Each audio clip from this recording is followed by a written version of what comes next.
ఇప్పటి వరకు కొన్ని కీర్తనలను మనం పాడుకుని దేవుని నామాన్ని మహిమపరుచుకున్నాం.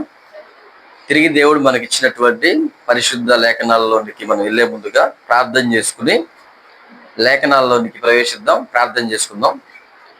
మహాపరిశుద్ధుడు అయిన తండ్రి, మీకు వందనములు, స్తోత్రాలు, కృతజ్ఞతాస్తుతులు చెల్లిస్తున్నాము దేవా. మీ కృపా కనికరాలను బట్టి గతించిన కాలమంతయు మీ రెక్కల చాటున మమ్మలను భద్రపరిచి సమస్త అపాయాల నుంచి, అనారోగ్యాల్లో నుంచి తప్పించి సజీవులుగా మమ్మలను, మా కుటుంబాలను పోషించి సంరక్షించి మరలా తండ్రి ఈ ఆదివారం కూడా మీ సన్నిధిలో మీతో సహవాసం చేయడానికి మీరు కృప చూపిస్తున్నందుకు వందనాలు దేవా. ఇదిగో మీరు ఇచ్చినటువంటి లేఖనాల నుండి మీ మాటలను మేము నేర్చుకోవడానికి, వినడానికి, మమ్మల్ని మేము సరి చేసుకోవడానికి, మీరున్న లోకానికి సిద్ధపడడానికి మేము పడుతూ ఉంటుండగా మీరు సహాయం దయచేయండి.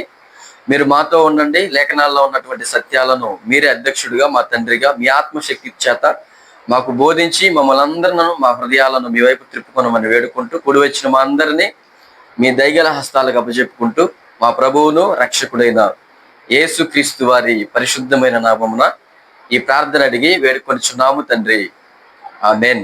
ప్రియమైన దేవుని పిల్లలారా, మరి దేవుని సన్నిధికి వచ్చిన మీ అందరికీ మన ప్రభువును రక్షకుడైన యేసుక్రీస్తు వారి నామమున మీ అందరికీ హృదయపూర్వకమైనటువంటి వందనాలు తెలియజేసుకుంటూ ఉంటున్నాను.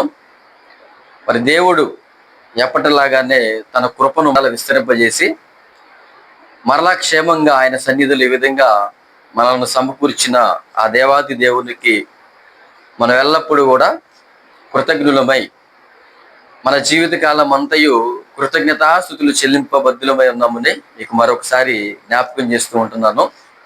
మరి ఈరోజు కొన్ని విషయాలను మనం లేఖనాల నుండి మనం నేర్చుకోవడానికి మనం అందరం కూడా హృదయాలను సిద్ధపరచుకుందాం.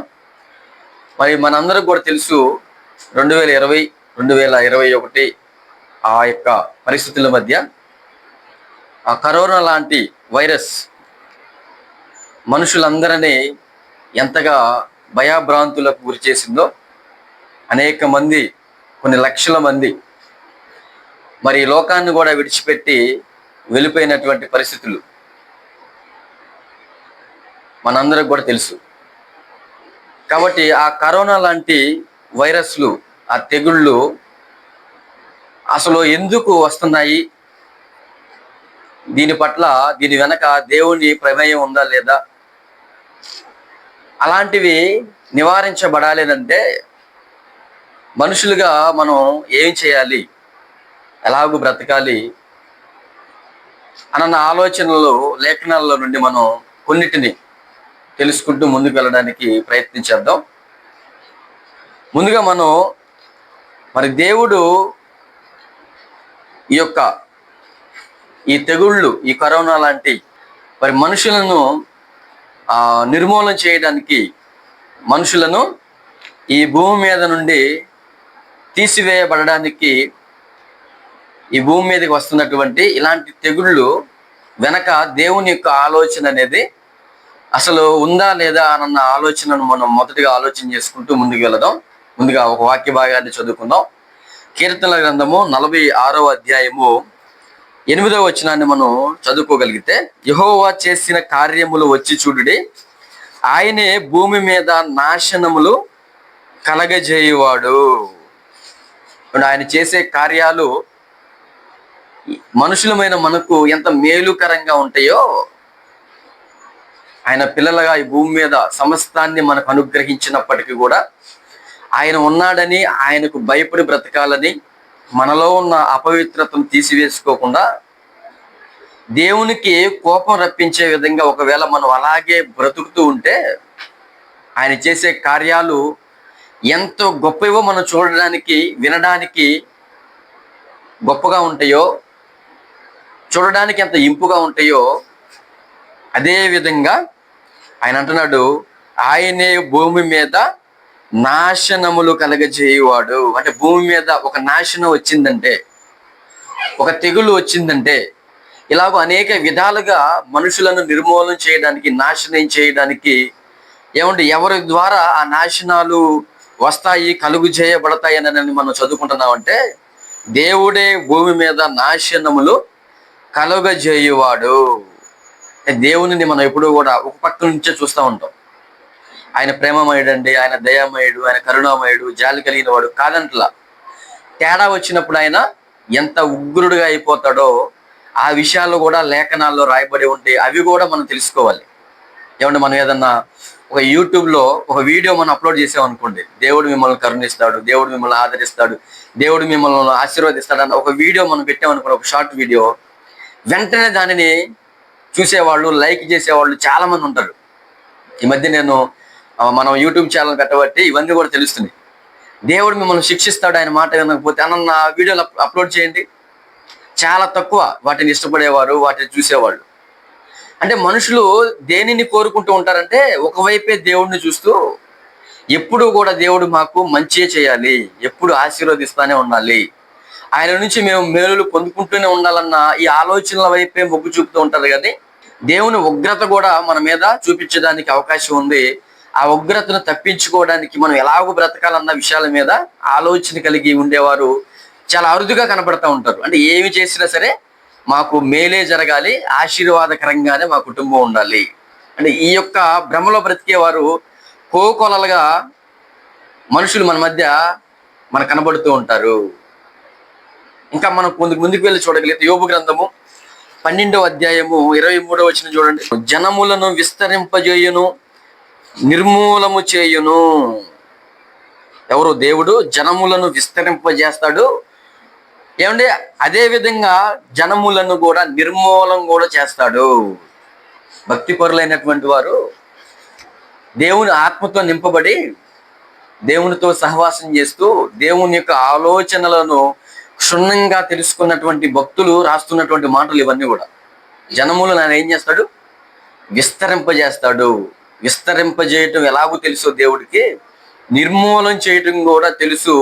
మీరు జాగ్రత్తగా ఉండండి భక్తులైనటువంటి వారు తన గ్రంథంలో ఆయనను గూర్చినటువంటి అనుభవపూర్వకంగా తెలుసుకున్న మాటలను మనకు తెలియజేస్తూ ఉంటున్నారు. ఒక భక్తుడు ఏమని మాట్లాడుతున్నాడు మరొక వచనాన్ని మనం చూడగలిగితే, కీర్తన గ్రంథము 9వ అధ్యాయము 20వ వచనం చూడండి. యెహోవా వారిని భయపెట్టుము, తాము నరమాత్రులమని జనులు తెలుసుకొందురుగాక. దేవా, నేనే చూడలేకపోతున్నాను, మనుషులు విర్రవీగిపోతున్నారు. వారే దేవుడు అన్నట్టుగా వారి మాట, వారి ప్రవర్తన, వారి జీవన శైలి ఉంటుంది. నువ్వు ఉన్న ఆ సమాచారాన్ని, ఆ భయాన్ని విడిచిపెట్టి మనుషులు బతుకుతున్నారు. ఇలాంటి పరిస్థితుల మధ్య నువ్వు ఏదో విధంగా మనుషులను ఇలాగే విడిచిపెడితే వారు పెట్టిచ్చిపోతారు. కనుక వారిని నువ్వేం చెయ్యి? భయపెట్టు. కరోనా లాంటి తెగుళ్ళు వచ్చినప్పుడు, ఆ వైరస్ వచ్చినప్పుడు ఇప్పుడు ఎంతటి వాడైనా సరే గజగజ ఉనిగిపోయారు. అప్పటిదాకా నాకున్న ధనం గొప్పది, నాకున్నటువంటి సిరి సంపదలు గొప్పవి, ఏమంటే నాకున్నటువంటి బలం గొప్పది అని అనుకుని విర్రవీగుతున్న మనుషులను ఒక్కసారిగా దేవుడు ప్రమేయం వలన వచ్చినటువంటి ఈ తెగుళ్ళు, ఈ కరోనా లాంటి భయంకరమైన తెగుళ్ళు మనుషులు ఏం చేసి భయపెట్టింది.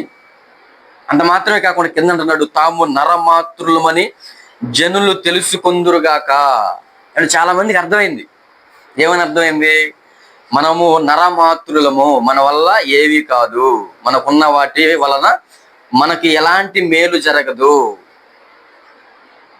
అవునా కదా? అప్పటి వరకు మనుషులు, ఇప్పుడు మనం మాట్లాడుకున్నట్టుగా డబ్బుంటే కొండ మీద కోతిని నటించుతానని మాట్లాడుకునే మనుషులు, ఏదైనా సాధించగలం అని పలికినటువంటి మనుషులు, ఏమంటే ప్రాక్టికల్గా కళ్ళ ముందు కరోనా లాంటి వైరస్తో అనేకమైనటువంటి పదవుల్లో ఉన్నవాళ్ళు, బలం కలిగిన వాళ్ళు, ధనం కలిగిన వాళ్ళు చేతులారా వారి ప్రాణాలను పోగొట్టుకున్న పరిస్థితులను చూసినటువంటి మనుషులు నిజంగా జ్ఞానవంతులైతే, బుద్ధి వారికి ఉంటే ఏం అర్థం అవ్వాలి వాళ్ళకి? మనము నరమాతృలము, దేవుడు ఉన్నాడు, ఆయనకు మనం భయపడాలి, ఆయన ఏదైనా చేయడానికి సమర్థుడు అన్న విషయం అనేది అర్థం చేసుకుని మారు మనసు పొందడానికి జ్ఞానవంతులు అవకాశం ఉంటుంది. మనకు కూడా అప్పుడప్పుడు అనిపిస్తూ ఉంటుంది కదా, మనుషులు మన చుట్టుపక్కల నివసిస్తున్నటువంటి వారు ఏమంటే దేవుడిని వ్యతిరేకిస్తూ, దేవుడిని దూషిస్తూ, దేవుని మీద కాని మాటలు మాట్లాడుతున్న మనుషులను చూసినప్పుడు మనకి ఏమనిపిస్తూ ఉంటుందంటే, దేవా నువ్వు ఏదో ఒకటి చేసి ఈ మనుషులకు భయాన్ని వచ్చేటట్టుగా చెయ్యి, నువ్వు ఉన్నావన్న ఆ సంకేతాన్ని వీళ్ళకి తెలియజేయి అన్న ఆలోచనలో ఆ రోషం అనేది మనకే వస్తూ ఉంటుంది. అలాగే దావీదు భక్తుడు కూడా ఏమంటున్నాడు? యెహోవా వారిని భయపెట్టుము, తాము నరమాత్రులమని జనులు తెలుసుకొందురుగాక. దేవుడు ఎంత ఓర్పుతో ఉంటాడో, ఎంత సహనంతో ఉంటాడో, మనుషులను ఒక దినాన నేనున్నానని తెలియజేయించడానికి ఆయన ఉనికి ఆ రూపంలో మనుషుల మధ్యకు తీసుకొస్తూ ఉంటాడు. అసలు మనం సహించగలమా చెప్పండి? దేవుడు దయతలచి ఆయన ఓర్చుకుంటున్నాడు గనక, దీర్ఘశాంతుడిగా ఉంటున్నాడు గనక ఈరోజు మనుషులుగా మనం ఏం చేస్తున్నా కానీ చలామణి అవుతున్నట్టుగా అనిపిస్తూ ఉంది.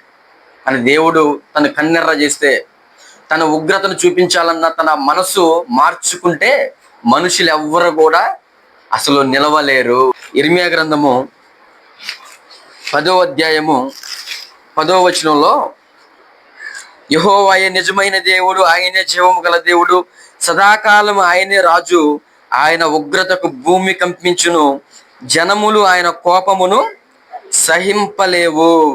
జనములు ఆయన కోపమును సహింపలేవు. అసలు ఓర్చుకునేంత శక్తి, భరించుకొనగలిగే శక్తి, నిలబడగలిగే శక్తి దేవుని ఎదుట ఆయన కోపించుకుని, ఏమండి ఒక శాంపిల్ ఇది. ఈ కరోనా లాంటి వైరస్ ఒక శాంపిల్ అని చెప్పుకోవచ్చు. కానీ అంతకంటే మించినవి కూడా ఆయన చేయగలడు. లేఖనాలకు వెళ్ళి మనం చూడగలిగితే భయంకరమైనటువంటి పరిస్థితులు, భయంకరమైనటువంటి సందర్భాలు బైబిల్ గ్రంథంలో మనకి అనేకమైనటువంటివిగా మనకు కనబడుతూ ఉంటాయి. కీర్తన గ్రంథంలోనే 57వ అధ్యాయము 5వ వచనం భక్తులు ఏమంటున్నారో, దేవా ఆకాశము కంటే అత్యున్నతుడుగా నిన్ను కనబరుచుకొనుము, నీ ప్రభావము సర్వభూమి మీద కనబడని. అదే మాట 11వ వచనంలో ఉండింది. ఆకాశము కంటే అత్యున్నతుడుగా నిన్ను కనబరుచుకో. మనుషులు నిన్ను ఏదో తక్కువ వాడు అనుకుంటున్నారు, నిన్ను చులకన చేసి మాట్లాడుతున్నారు, నీ యొక్క శక్తిని వారు అంచనా వేయలేకపోతున్నారు, నీకు భయపడకుండా బ్రతుకుతున్నారు. కనుక నువ్వు ఆకాశము కంటే అత్యున్నతుడుగా నిన్ను కనబరుచుకో. ఆకాశమే గొప్పదనుకుంటున్నాయి మనుషులు. దేవుడంటే ఆకాశము కంటే అత్యున్నతుడు, అంతకంటే కొన్ని లక్షల వేల కోట్ల రెట్లు శక్తి కలిగిన వాడు, బలం కలిగిన వాడు, సర్వశక్తిమంతుడని మనుషులు ఎరుగునట్లుగా ఆకాశము కంటే అత్యున్నతుడుగా నిన్ను కనబరుచుకో, నీ ప్రభావము సర్వ భూమి మీద కనబడనిమ్ము. ఏమన్నా తెగుళ్ళు ఇది ఒక మారుమూల ప్రాంతంలో వచ్చింది కాదు, ఒక జిల్లాకో లేదంటే ఒక మండలానికో ఒక దేశానికో ఒక రాష్ట్రానికో వచ్చింది కాదు. సర్వ భూమి మీద ఆయన ప్రభావం కనబడాలని దేవుడు ఏం చేశాడు? ఇలాంటి భయంకరమైన కరోనా లాంటి వైరస్లు దేవుడు ఉన్నాడని తెలుసుకుని ఆయన ప్రభావము అందరికీ తెలియపరచబడాలి. అందుకే చూడండి, ప్రపంచవ్యాప్తంగా ఈ కరోనా అనేది రావడం అనేది మనం చూస్తూ ఉంటున్నాం. అంటే ప్రపంచంలో ఉన్న ప్రతి మనిషి ఆయన ప్రభావాన్ని గురించి తెలుసుకుని ఆయనకి భయపడాలి అన్న ఉద్దేశం మేరకు ఇలాంటివి మనుషులమైన మనకు మనకి అర్థమవుతూ ఉంటుంది వచ్చే అన్నట్టుగా. ఇప్పుడు పాత నిబంధన కాలంలో దేవుడు మరి ఆయన ఎదుట శత్రువులుగా బ్రతికినటువంటి మనుషులకు దేవుడు చేసినటువంటి, దేవుడు వారిలోనికి వారి దగ్గరికి పంపించినటువంటి కొన్ని తెగుళ్ళు కూడా మనం ఆలోచన చేయగలిగితే పాత నిబంధన కాలంలో జకర్యా గ్రంథము 14వ అధ్యాయము 12వ వచనం, మరియు యెహోవా తెగుళ్ళు పుట్టించి యెరూషలేము మీద యుద్ధము చేసిన జనములందరినీ ఇలాగున మొత్తును. ఏమంటే వారు నిలిచి ఉన్న పాటుననే వారి దేహములు కుళ్ళిపోవును. ఏమంటే నిలబడిన వాడు నిలబడినట్టుగా వారి దేహాలు, ఏమంటే చనిపోయిన ఒక శవం ఎలాగైతే మట్టిలో పెట్టిన తర్వాత కొన్ని దినాలకు కుళ్ళిపోయిద్దో అలాగూ కాకుండా నిలబడి ఉన్నవాళ్ళు నిలబడి ఉన్న పాటుననే వారి దేహములు కుళ్ళిపోవును, వారి కన్నులు కనుతొర్రలలో ఉండియే కుళ్ళిపోవును. అంటే బ్రతికైతే ఉంటున్నారు కానీ వారి దేహాలు నిలుచున్నట్టుగా కుళ్ళిపోతున్నాయి. కన్నులు కనుతొర్రలలో ఉండియే కుళ్ళిపోవును, వారి నాలుకలు నోళ్లలో ఉండియే కుళ్ళిపోవును. అంటే భయంకరమైనటువంటి తెగుళ్ళు. క్రీస్తు పూర్వం పాత నిబంధన కాలంలోనే దేవునికి వ్యతిరేకులుగా మారినటువంటి మనుషులకు వారి యొద్దకు పంపించినటువంటి తెగుళ్ళు ఇవన్నీ కూడా. నిలబడిన వాడు నిలబడినట్టుగా వారి దేహాలు కుళ్ళిపోవడం, వారి కన్నులు కన్నుతొరల్లోనే కుళ్ళిపోవడం, వారి నోట్లో నాలుక వారు ఉండగానే అది కుళ్ళిపోవడము. అంటే ఎంత భయంకరమైనటువంటి తెగుళ్ళు.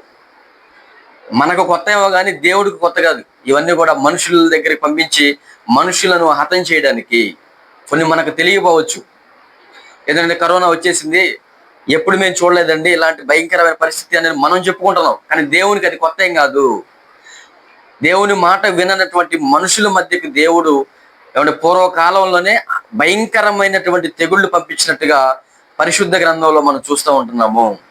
ఇంకా కీర్తన గ్రంథం 78వ కీర్తన 50వ వచనం చూడండి. తన కోపమునకు ఆయన త్రోవ చదును చేసెను, మరణము నుండి వారి ప్రాణమును తప్పింపక వారి జీవమును తెగులునకు అప్పగించెను.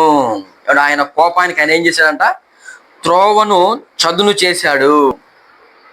ఏమంటే జీవంతో బ్రతకాల్సినటువంటి మన యొక్క జీవితాన్ని ఆయన ఏం చేస్తాడంట?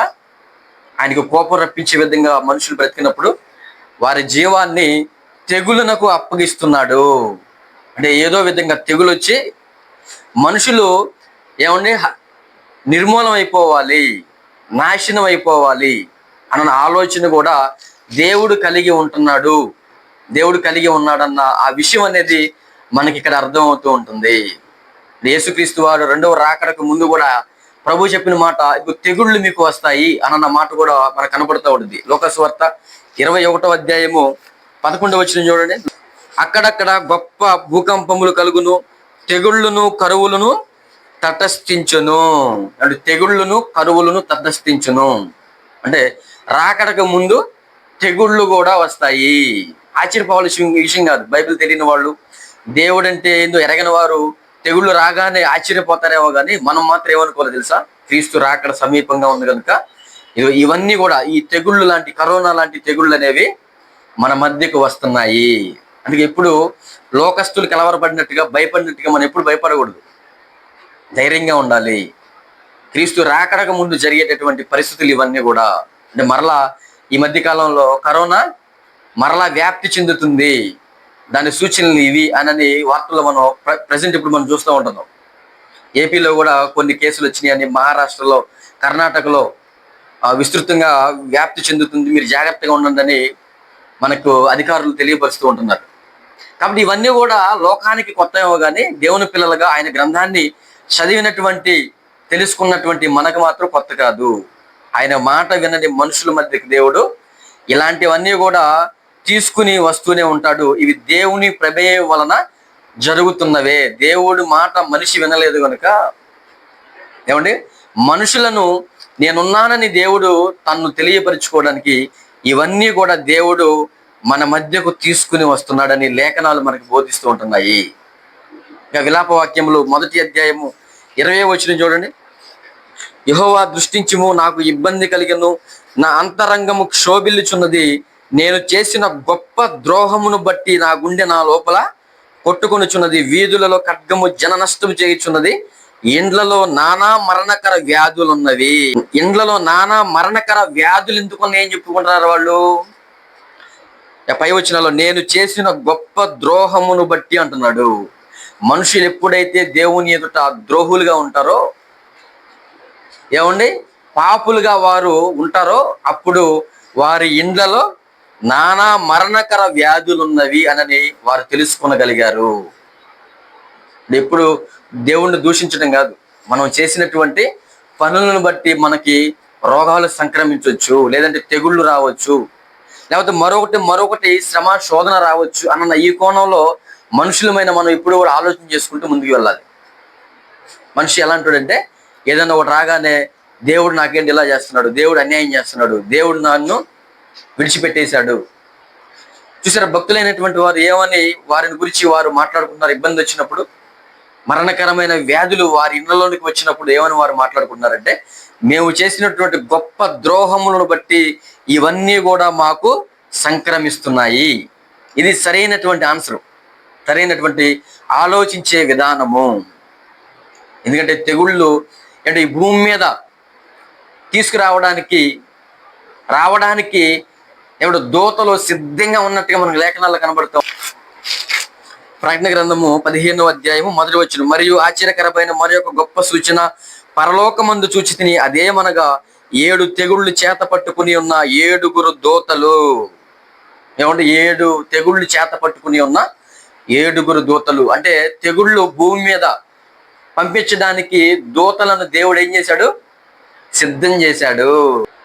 ఏదో ఒక రూపంలో మనుషులను నిర్మూలన చేయడానికి భయంకరమైనటువంటి అనేకమైన తెగుళ్ళు, అది కరోనా కావచ్చు, మరొకటి కావచ్చు, ప్రకృతి వైపరీత్యాల వలన వచ్చేది కావచ్చు, ఏదో విధంగా మనుషులను, ఆయన మాట వినని మనుషులను నిర్మూలన చేయడానికి దేవుడు దూతల ద్వారా తెగుళ్ళు వ్యాప్తి చెందించడానికి, మనుషులమైన మన దగ్గరికి తీసుకుని రావడానికి, మన మీద పడవేయడానికి దేవుడు సిద్ధం చేశాడు. నిర్గమాకాండము 9వ అధ్యాయము 14వ వచనం, సమస్త భూమిలో నా వంటి వారెవరూ లేరని నీవు తెలుసుకొన వల్లని ఈసారి నేను నా తెగుళ్ళని నీ హృదయము నొచ్చునంతగా నీ సేవకుల మీదకిని నీ ప్రజల మీదకిని పంపెదను. అంటే భూమిలో, ఏమంటే సమస్త భూమిలో అసలు దేవుడు లాంటి వారు ఎవరూ లేరని, ఇదిగో దేవునికి వ్యతిరేకులుగా బ్రతుకుతున్న వారు తెలుసుకోవాలని తెగుళ్ళు అనేవి వస్తాయి. ఒకనాడు ఐగుప్తు దేశంలో ఫరో ఎదుట దేవుడు వాటన్నిటిని చేశాడు.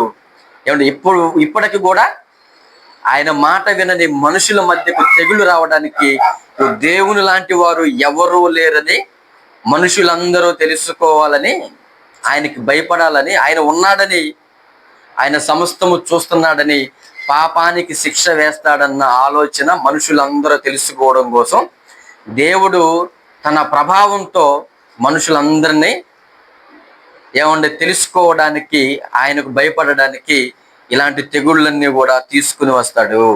ఇది మనుషులండి దేవుని మాట వినబడేటప్పుడు కనీసం ఇప్పుడైనా సరే నేను మారాలి అన్న ఆలోచనలో మనుషులు ఎందుకో పక్కన పెట్టేస్తూ ఉంటారు. నిజంగా కొంతమందిని చూస్తూ ఉంటుంటే వీరికంటే మూర్ఖులు లేరు అని అనిపిస్తూ ఉండేది. ఈ మధ్య నేను ఒక చిన్న షార్ట్ వీడియో అప్లోడ్ చేశాను యూట్యూబ్లో. ఆ అంశం ఏంటంటే, ఆ టైటిల్ ఏంటంటే, ఇదిగో మనుషులలో వ్యభిచార మనసు ఉండడాన్ని బట్టి, అంటే హోషేయ గ్రంథంలో ఆ మాట ఉండేది, మనుషులలో వ్యభిచార మనసు ఉండడాన్ని బట్టి వాళ్ళు దేవుడిని స్పష్టంగా తెలుసుకోలేకపోతున్నారు, ఎరగలేకపోతున్నారు అన్న ఆ వీడియో ఒక అర నిమిషం అప్లోడ్ చేస్తే ఒకడు ఏమని కామెంట్ పెట్టాడు తెలుసా? ఒక చాలా బూత్ కామెంట్ పెట్టాడు.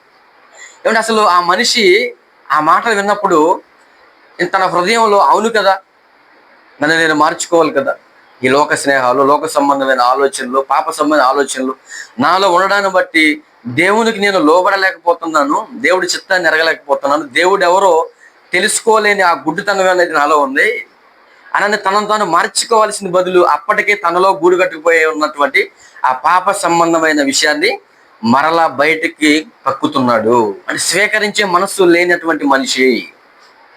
చూసారా మనుషులు ఎలా ఉన్నారో? దేవుణ్ణి దూషించడం, దేవుని మాటలను ప్రకటించే ఆయన సేవకులను దూషించడం, అంటే ఎంత భయంకరమైన పరిస్థితులను వెళ్ళిపోతున్నారో. వాళ్ళు ఇందును బట్టి కూడా దేవుడు ఇలాంటి భయంకరమైనటువంటి తెగుళ్ళు తీసుకురావడానికి కూడా ఒక కారణం అని చెప్పుకోవచ్చు. ఎందుకంటే మారతాడని మనిషి పట్ల దేవుడు శాంతమూర్తిగా ఆయన ఆలోచన కలిగి ఉంటే మనుషులు చూసారు ఎలా మాట్లాడుతున్నారు? తనను తాను మార్చుకోవాల్సింది బదులు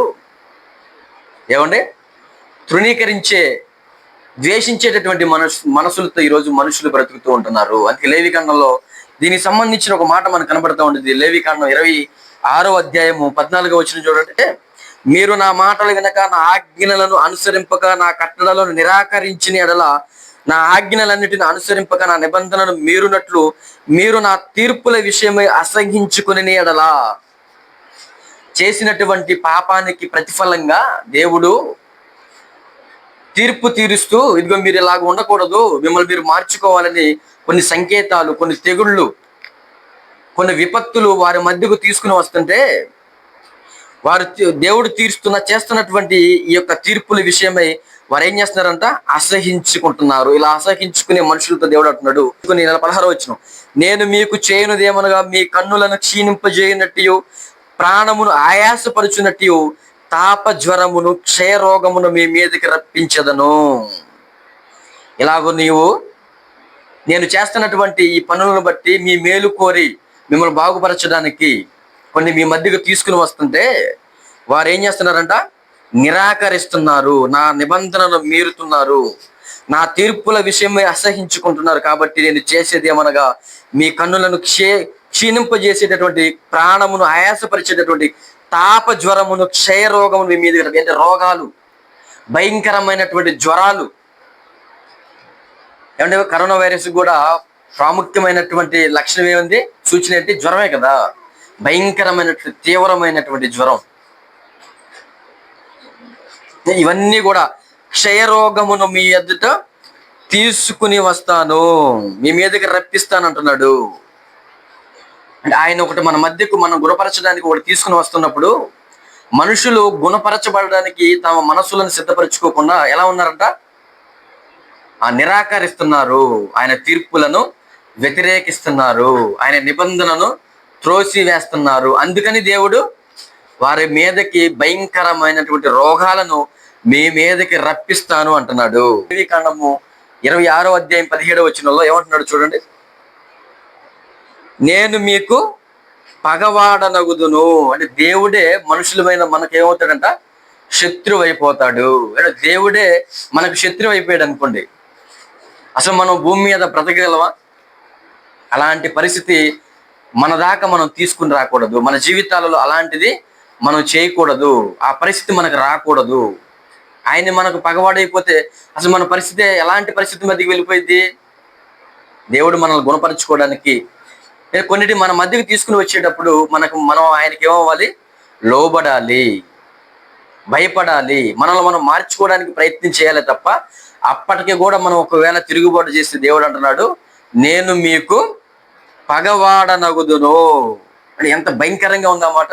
అంటే ఈరోజు 2020, 2021, 2022 ఆ పరిస్థితుల మధ్య మొదటి వేయని, రెండో వేయని, 2 విడతలుగా మనకు బుద్ధి చెప్పడానికి కరోనా లాంటి తెగుళ్ళు మన మధ్యకి వచ్చినాయి. అప్పటికి కూడా మనిషి ఏమైనా మారాడనంటే ఎవరో కొంతమంది జ్ఞానం కలిగిన వారు, బుద్ధి కలిగిన వారు, దేవునికి భయపడాలన్న ఆలోచన కలిగిన వారు కొంతమంది మారారని అక్కడక్కడ మనం వింటున్నాం. కానీ ఇంకనూ కూడా మారలేనటువంటి మనుషులు యథావిధిగా, అది ఎప్పుడైతే సైలెంట్ అయిందో, ఆ కరోనా వైరస్ వ్యాప్తి చెందకుండా దేవుడు దయ వలన కొంత స్లో అయిందో, మనకు దూరం అయిందో, మరలా మనుషులు ఏం చేస్తున్నారో తెలుసా? మరలా యథావిధిగా తమ జీవితాలను అంతకంటే ముందు కరోనా రాకముందు చేసినటువంటి భయంకరమైన తప్పిదాల కంటే 2 ఇంతలు ఎక్కువ చేస్తున్నారు అన్నట్టుగా ఈరోజు మనుషుల యొక్క స్థితిగతులు మనకు కనబడుతూ ఉంటున్నాయి. ఆ తర్వాత చూడండి, మత ద్వేషాలు, కుల ప్రాంతీయ తత్వాలు. అంటే మరలా ఎక్కువైనాయా తక్కువైనాయా? మరలా ఎక్కువైనట్టుగా కనబడుతున్నాయి కదా.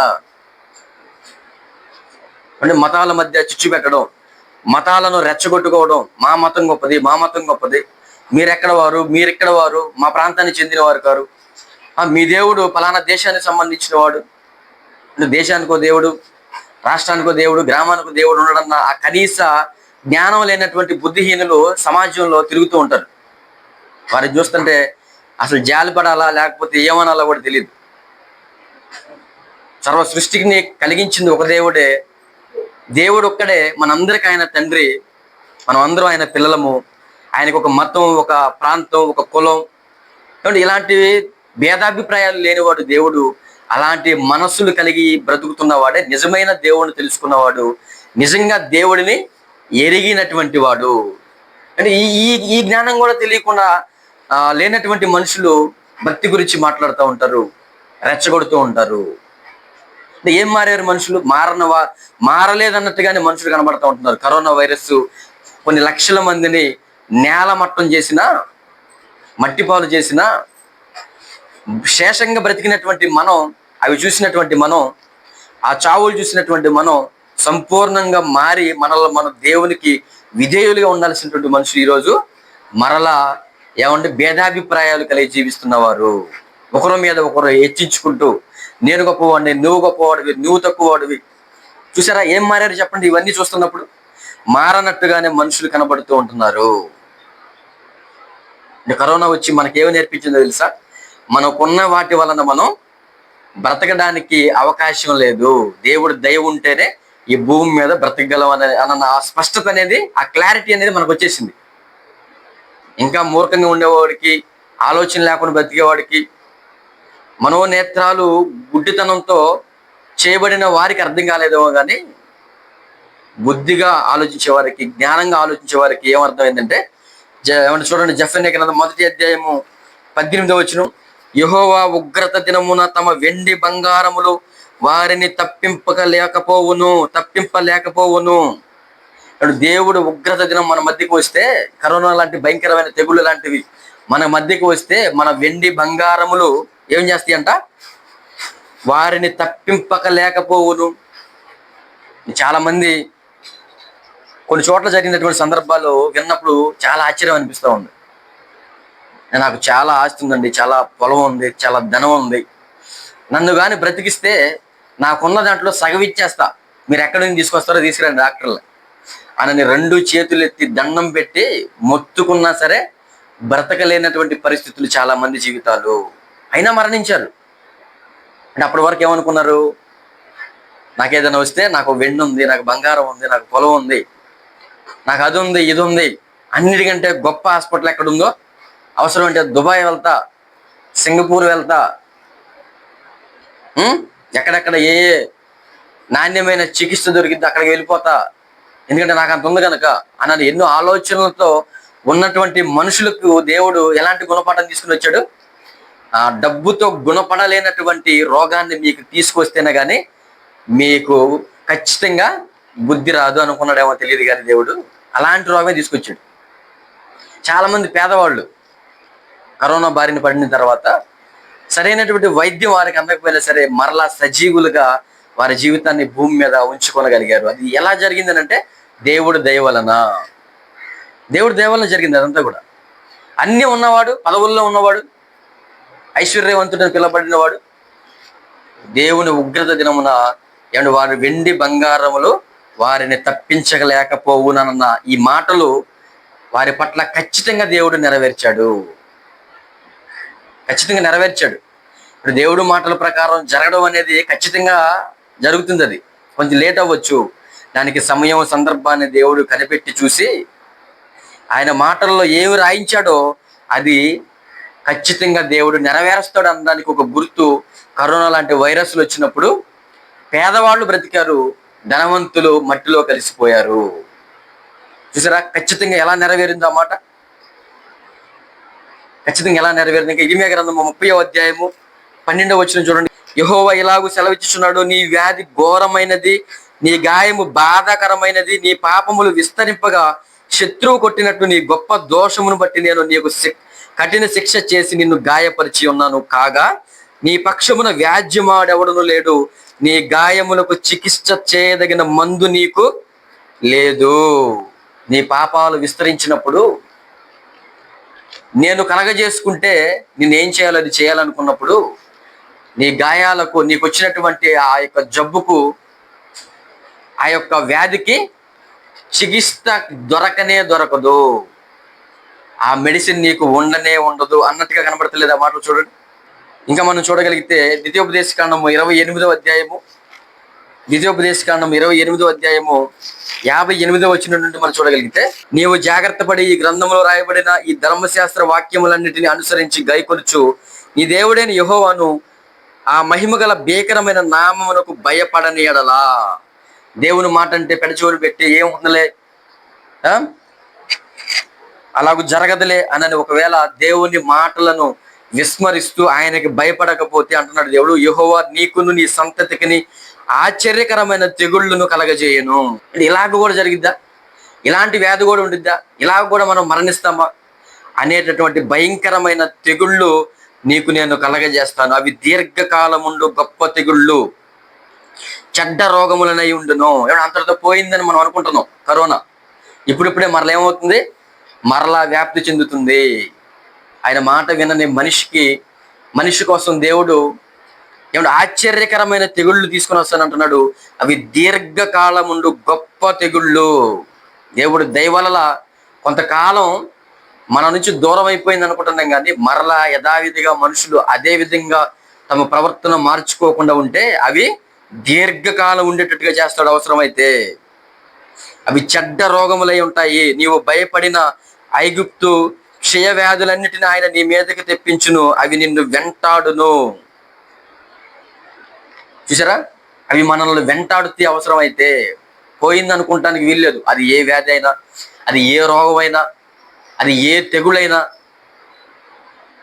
పోయింది ఇంతటితో పీడ వదిలించుకుందామని మనం అనుకుంటాం. ఆయన మాటకి భయపడకుండా బ్రతికే మనుషుల నుండి అవి వేరవ్వవు, అవి దూరం అవ్వవు. ఇంకా చూడండి ఏమంటున్నాడు, మరియు నీవు నశించే వరకు ఈ ధర్మశాస్త్ర గ్రంథములో రాయబడని ప్రతి రోగమును, ప్రతి తెగులును ఆయన నీకు కలగజేయను. ఏమంటే రాయబడని రోగాలు, తెగుళ్ళు, కరోనా వైరస్ అని రాసింది ఏమన్నా బైబిల్ గ్రంథంలో? అనుకుందాం మనం కాసేపు. ఏమంటే క్షయరోగం ఉందండి, లేకపోతే తాపకరమైన జ్వరాలు వచ్చినాయండి, మరొకటండి, ఇవి ఉన్నా గనక ఇవే వస్తాయండి, దీనికి మించినటువంటి మనుషులను చంపేటటువంటి తెగుళ్ళు రావండి అని అనుకుంటానికి మీరు అనుకోవద్దు అంటాడు దేవుడు. ఈ గ్రంథంలో రాయబడని ప్రతి రోగమును, ప్రతి తెగులును ఆయన నీకు కలగజేయును. ఆయన దగ్గర అనేకమైనటువంటి తెగుళ్ళు ఉన్నాయి మనలను నశింపజేయడానికి. అవి వచ్చినప్పుడు మనకు తెలిస్తే పలానా దానికి పలానా పేరు పెట్టుకుందామని, పలానా దానికి పలానా బిరుదిచ్చుకుందామని మనం ఆలోచించుకుంటాం. కానీ ఆయన దగ్గర ఆల్రెడీ పెట్టాల్సిన పేర్లు, చేయాల్సినటువంటి మనకు చేయాల్సినటువంటి ఆ తెగుళ్ళు ఆయన సిద్ధం చేసుకుని ఉంటున్నాడు. ఏమండి 62, నీవు నీ దేవుడైన యెహోవా మాట వినలేదు గనుక ఆకాశ నక్షత్రం వల్ల విస్తారములైన మీరు లెక్కకు తక్కువై కొద్ది మందే మిగిలి ఉందురు. ఒకనాడు ఇశ్రాయేలీయుల జనాన్ని గురించి అంటున్నాడు దేవుడు. ఏమండి ఇది మనకు కూడా వర్తింపజేసుకోవచ్చు. ఎలాగో తెలుసా, ఇవి ప్రపంచవ్యాప్తంగా అండి కొన్ని వందల కోట్ల మంది ఉన్నారండి అని చెప్పుకుంటూ లెక్కలేసుకుంటూ బతుకుతాం కదా మనం. దేవుడు ఎలాగైతే ఆకాశ నక్షత్రం వల్లే జనాల్ని విస్తరింపజేశాడో ప్రపంచవ్యాప్తంగా, ఆయన మాట వినకపోతే మనల్ని ఆయన ఏం చేస్తున్నాను అంటున్నాడు, లెక్కకు తక్కువై కొద్ది మందియే మిగిలి ఉంటారు. దేవుడు ఏదైనా మనం చదువుకున్నట్టుగా యోబు గ్రంథంలో 12:23లో ఆయన విస్తరింపజేస్తాడు, నిర్మూలం కూడా చేయగలడు. ఆకాశ నక్షత్రం వల్ల ఉన్న అంత విస్తరించి ఉన్నటువంటి ప్రపంచవ్యాప్తంగా ఉన్నటువంటి మనుషులను కొద్ది మందే మిగిలి ఉండేటట్టుగా కూడా ఆయన చేయగలడు. ఎంత భయపడాలి ఈ మాటలు మనం చదువుతున్నప్పుడు దేవుడికి. ఆయన ఏదైనా చేయగలడు. మనం ఆయనకి భయపడి బ్రతకకపోతే మనం నిర్మూలం కూడా చేయగలడు. ఆయనకు భయపడి బ్రతికితే క్షేమకరమైన పరిస్థితి ఇస్తానంటున్నాడు దేవుడు. కాబట్టి మేలు కలుగజేయుచు మిమ్మల్ని విస్తరింపజేయుటకు మీ దేవుడైన యెహోవా మీ యందు ఎట్లు సంతోషించునో అట్లు మిమ్మును నశింపజేయుటకును మిమ్మును సంహరించుటకును యెహోవా సంతోషించును. అంటే మనల్ని విస్తరింపజేయడానికి, ఒకరిని భూమి మీద పంపడానికి దేవుడు ఎంత సంతోషిస్తాడో, ఆ భూమి మీద పంపించింది అన్నటువంటి వాడు దేవుని మీద తిరుగుబాటు చేసి దేవునికి ఇష్టమైన వాడిగా ఉండకుండా అందరి వలె వాడు కూడా పాప సంబంధమైన మనిషిగా మారిపోతే, ఇప్పుడు విస్తరింపజేయడానికి మనసు పెట్టినటువంటి దేవుడే నశింపజేయడానికి కూడా మనసు పెట్టి ఆయన ఏం చేస్తాడంట, సంహరించుటకును యెహోవా సంతోషించును. చూసారు ఆయన ఆలోచన. బ్రతికింపజేయడానికి దేవుడు ఎంత ఆనందపడతాడో. ఏమండి, ఆయనను మనం బాధ పెట్టినప్పుడు మనల్ని సంహరించి కూడా దేవుడు సంతోషపడతాడు. దీన్ని మనం కాదనలేము. ఆయన మాట వినాలి. ఇక్కడ మనం ఏం చేయాలని మనం తెలుసుకోవాలంటే, ఆయన మాటకు మనం లోబడితే నీకు అంతా క్షేమమే, అంతా సంతోషమే. దేవుడు సంతోషపడతాడు, మనము సంతోషంగా బ్రతకడానికి అవకాశం ఉంటుంది. ఆయన మాటను మనం భయపడకుండా, వినకుండా, నిరాకరిస్తూ మనల్ని గుణపరచడానికి దేవుడు కరోనా లాంటి తెగుళ్ళు మన మీదకి తీసుకుని వస్తున్నప్పుడు అప్పటికి కూడా మన మనసు మార్చుకోకుండా యథావిధిగా మనం మన జీవితాలను నడిపించుకుంటూ ముందుకు వెళితే, ఏమంటే మనల్ని సంహరించే విషయంలో కూడా దేవుడు సంతోషిస్తాడు. అందుకని నేను ఈ కరోనా వచ్చిన తర్వాత నా ప్రార్థనలో ఒకటి యాడ్ చేసుకున్నా. ఏంటో తెలుసా, దేవా నన్ను సమస్తమైన తెగుళ్ళ నుంచి, భయంకరమైన వ్యాధి బాధల నుంచి నన్ను తప్పించు. ప్రతిరోజు నేను చేస్తున్న ప్రతి ప్రార్థనలో ఇది నేను యాడ్ చేసుకున్నా. ఎందుకంటే మర్చిపోకూడదు ఆ తెగుళ్ళు సంబంధమైన ఆ వాతావరణం, ఆ పరిస్థితులు, ఆ భయానకమైన దృశ్యాలు.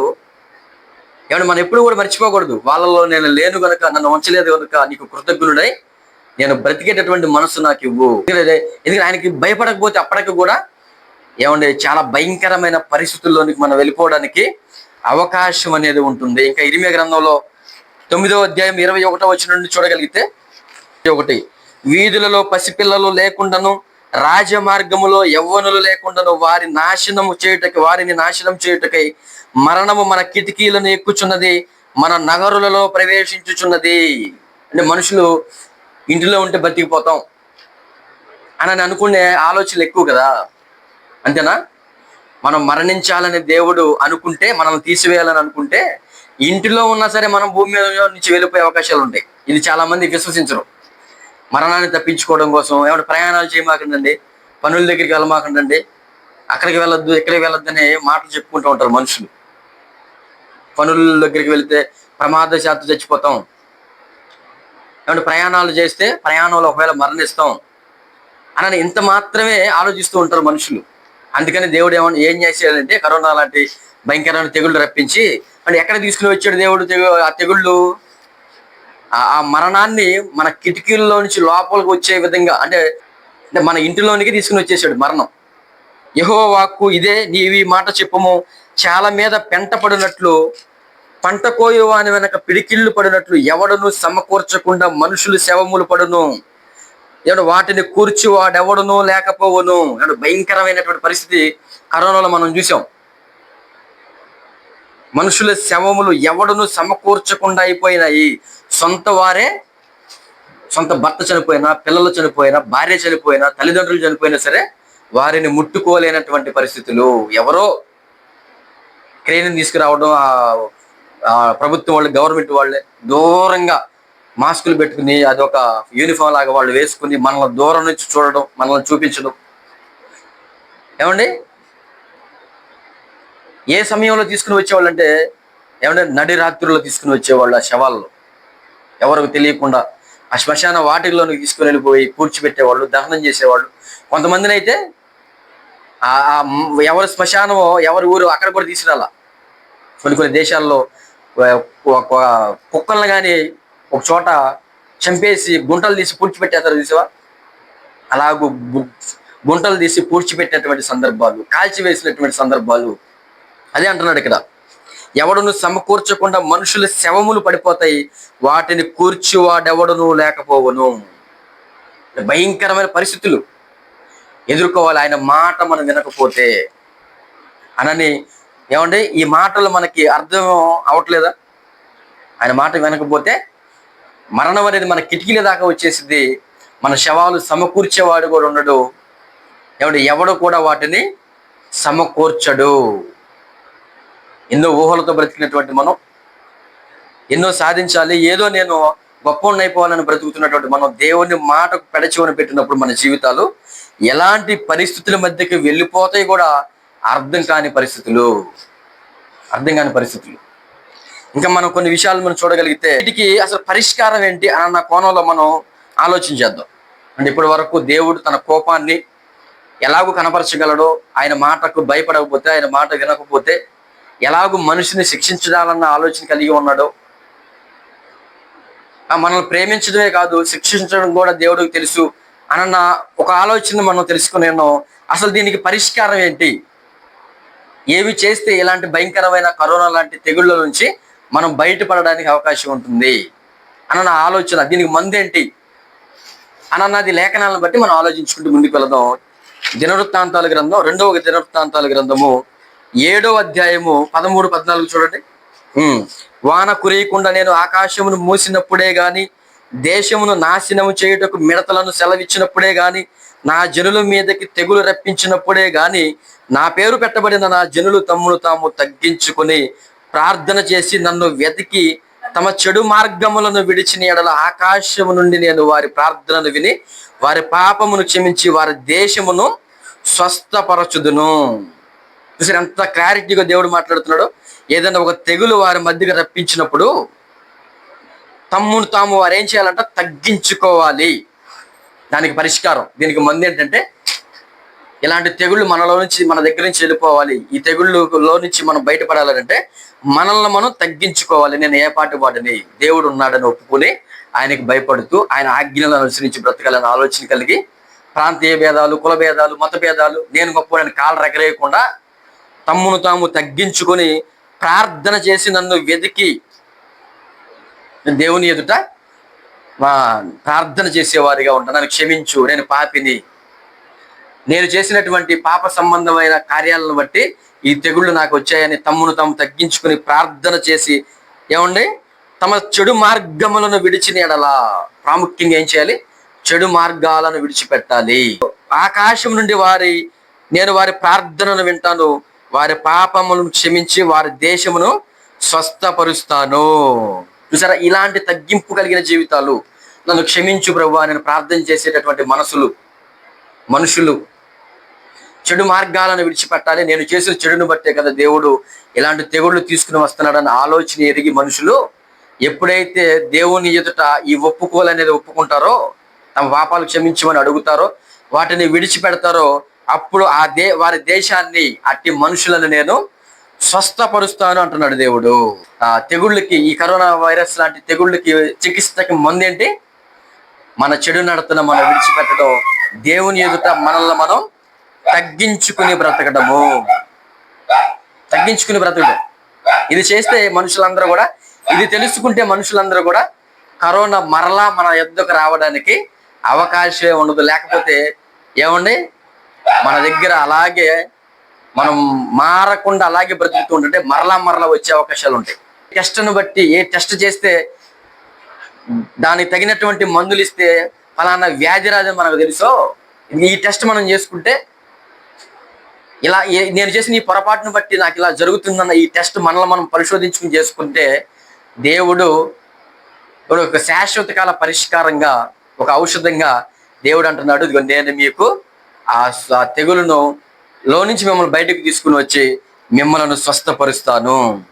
ఇది అసలైనటువంటి మందు, ఇది అసలైనటువంటి. ఇంకా మనం కొన్ని మనం చూసుకుంటూ ముందుకు వెళితే కీర్తన గ్రంథం 41వ అధ్యాయము 1, 2, 3. వేదలను కటాక్షించువాడు ధన్యుడు, ఆపత్కాలమందు యెహోవా వానిని తప్పిస్తాడు, యెహోవా వానిని కాపాడి బ్రతికిస్తాడు, భూమి మీద వాడు ధన్యుడవుతాడు, వాని శత్రువు ఇచ్చకు నీవు వారిని అప్పగించవు, రోగశయ్య మీద యెహోవా వారిని ఆదరించును, రోగము కలగగా నీవే వానిని స్వస్థపరచుదువు. అంటే రోగశయ్య మీద మనల్ని ఆదరించాలంటే దేవుడు, రోగము కలగగా దేవుడు అట్టి వాడిని స్వస్థపరచాలంటే ఏం చేయాలంట? బేదలను కటాక్షించేవాడిగా ఉండాలి. రోగం రాగానే ఏమంటే దేవుడు మన మీద దయ తలచాలనంటే మనం అంతకు ముందు బేదల పట్ల కరుణ చూపించేవారిగా, కొంత సహాయం చేసిన వారిగా, కొంతమంది ఆకలి తీర్చిన వారిగా, వారిని చూసి జాలిపడే గుణం కలిగిన వారిగా, మన వంతు మనం సహాయం చేసిన ఆ దాఖలాలు ఆ పూర్వము మన జీవితంలో ఉంటే, మనం రోగశయ్య మీద ఉన్నప్పుడు దేవుడు ఏం చేస్తాడంట? వాడిని ఆదరిస్తాడు. రోగం కలగక దేవుడే వాడిని స్వస్థపరుస్తాడు. అంటే ఇదొక ఔషధం లాంటిదే. నిజంగా మన కళ్ళ ముందు ఉన్నవారు ఆకలితో చచ్చిపోతున్నప్పుడు కఠిన మనస్కులతో ఒకవేళ మనం ఉండి వారి కడుపులింపలేని పరిస్థితుల మధ్య మన ఆలోచన, మన క్రియలు, మనం అలా జీవిస్తూ ఉంటే దేవుడికి చాలా కోపం వచ్చింది తెలుసా? దేవుడికి చాలా కోపం వచ్చింది. నీకు కూడా ఆపద వచ్చింది, అది రోగ రూపంలో కావచ్చు, మరొక రూపంలో కావచ్చు. అప్పుడు స్వస్థపరిచేది నేనే కనుక నిన్ను వాడికి ఈరోజు ఆహారం నువ్వు పెట్టలేదు కనుక ఆ రోజు నీకు నీ జీవితాన్ని భూమి మీద నుంచి తీసివేస్తాను అనుకుంటాడు దేవుడు. ఇది వాక్యంలో రాయబడ్డటువంటి విషయం. నిజం ఇవన్నీ కూడా. చాలా మందిని చూస్తుంటే అంటే చాలా ఆశ్చర్యం అవుతూ ఉంటుంది. ఇంటి ముందుకు వచ్చే ఆహారం ఏమైనా అడిగితే వెయ్యలేనటువంటి పరిస్థితులు, వాళ్ళని ఇంకా సూటిపోటి మాట్లాడేటటువంటి మనుషులు, చేదరించుకునేటటువంటి మనుషులు. నేను అనుకుంటా వీడికి ఏమన్నా వస్తే దేవుడు, మనకి వాక్యం తెలుసు, వాక్యంలో రాయబడ్డా మనం చదువుకున్నాం కదా, వీడు ఇక్కడ ఈ చిన్నది సహాయం చేయడానికి ఇష్టపడట్లేదు కదా, ఒకరోజు జీవితాన్నే వీడు కోల్పోతాడు ఏదైనా వస్తే అని అనుకుని ఆ మనసులో బాధపడుతూ ఉంటాడు. అంటే ఆ మనసులో చూసారా, మనుషులకి ఒక పూట ఆహారం కూడా ఒక మనిషికి సహాయం చేయలేనటువంటి మనుషులను చూసి దేవుడు, ఇది కరోనా లాంటి భయంకరమైన రోగాలు మీకు వస్తే నేను మిమ్మల్ని స్వస్థపరచను, మిమ్మల్ని ఆదరించను అన్నట్టుగా లేవా మాటలు. అదే సహాయం చేస్తే రోగశయ్య మీద మిమ్మల్ని ఆదరిస్తాను, మిమ్మల్ని స్వస్థపరుస్తూ అని అంటున్నాడు దేవుడు. ఏమంటే చిన్న చిన్నగా కనపడతా ఉంటాయి ఇవన్నీ కూడా. కానీ పెద్ద పెద్ద ఫలితాలు పొందుకోవడానికి ఇవి మనకి ఎంతగానో దోహదపడతాయి. ఇవి మనం దేవుడి చిత్తాన్ని బట్టి రాయబడినట్టుగా మనం చేసుకుంటూ ముందుకు వెళ్ళాలి.